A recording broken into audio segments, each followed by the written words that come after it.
This is Tim here from Your Six Studios. Today in this video I'm going to show you how to restore your WhatsApp messages. So let's go to the app here. And when you delete the app and you restore the app, if you do have any kind of messages you have backed up, you'll get this screen where it says if you previously backed up your Google storage or whatever, it will restore your WhatsApp messages. So we can just give it permission right here. And I have it backed up to my Google account, so I can just choose my Google account. So if you have something backed up, I'll show you how to turn on the backup right now. So let's go to continue right now and give it permission right here. So there's no backups on my account, so I can just skip that right now. But this does show up here. It says restore your chats as well. So transfer from old phone.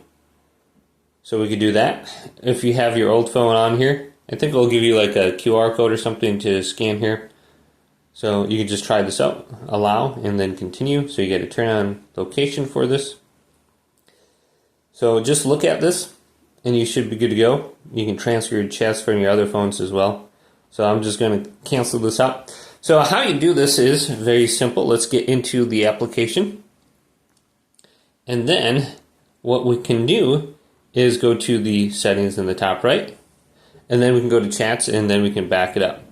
Another thing that you want to look at is if you go to delete, if you delete the application and then uninstall it right here and then reinstall it through the Google Play Store, that is what's going to prompt this restore message screen. So you can see, just delete it, reinstall it. Now let's go back here, see if this is loaded. And when it loads in, you can just go to chats and backups.